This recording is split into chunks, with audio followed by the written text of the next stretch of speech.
Yeah, hello, dear friend, dear brother, or dear sister. My name is Anil Sharma, and I live in Sydney. And with some of my close friends, we are making a series of videos.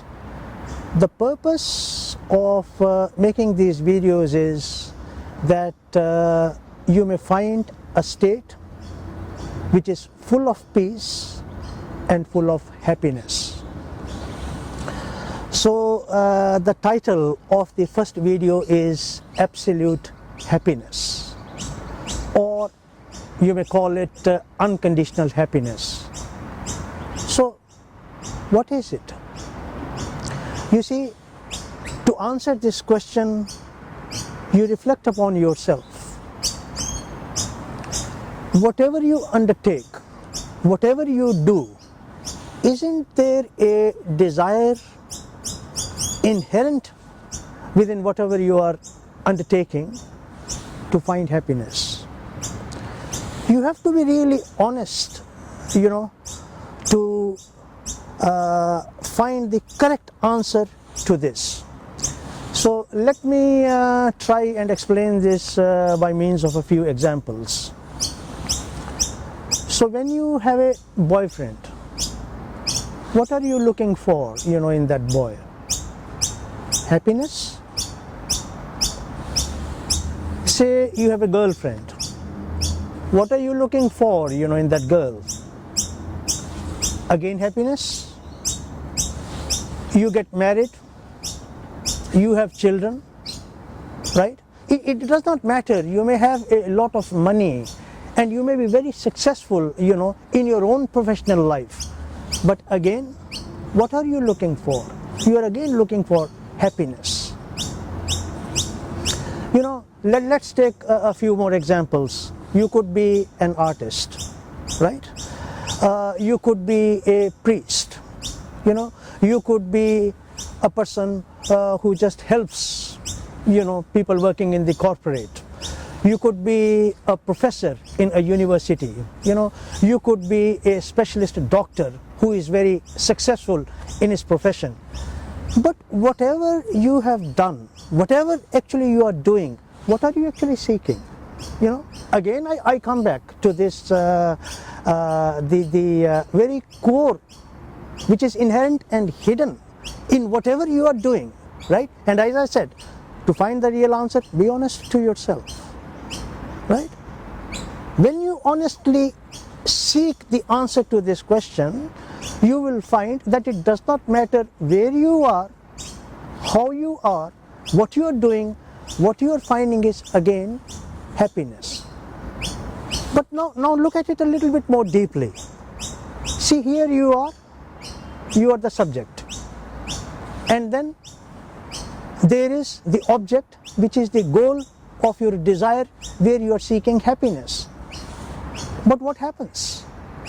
You see, going back to those examples, if your girlfriend, she does not tune to your way of thinking, to your way of feeling, or what you desire, then that happiness is maligned or mixed with what we call unhappiness. So let's look at other examples. Say, for example, you are working in an office and you work very hard and you're expecting a promotion, and you're not given the promotion that you need. Again, there is disappointment, there is unhappiness. Why? You see, because your happiness is dependent on these external factors, it is dependent on these external constraints. But now let's just look at it from a different perspective. What is this happiness that I am talking about? The happiness that I am talking about is where there are no conditions and it is not dependent upon anything, right? Let me now give you a different example. You see, these are the great masters who humanity is even following today. Let's take some examples. Look at the great Buddha. Then you look at Jesus, right? In our times, you look at sage Ramana from India. Then you look at Master Rishi Bayansa Duno from Bulgaria. See, these peoples were not dependent on anything, not connected to anything. They didn't want any happiness from anyone. They were just very simple, but extremely peaceful. I should say in perfect peace and absolute happiness. They were human beings at that level. So what did they find that we are still seeking? You see, this is exactly what is the purpose of these videos, where we are actually trying you to guide towards to find what we call unconditional happiness. So I hope that as a result of making this short video, we have guided you to what is the title of this first video, what we call as absolute happiness or unconditional happiness, which does not depend on these external constraints. So from this we will move on to our next video, and ultimately I do hope, and we do hope, that you will also be able to find a state of happiness which is unbroken, and it does not depend on your desires, and it does not depend on what you are expecting, whatever is the object of your desire. Thank you.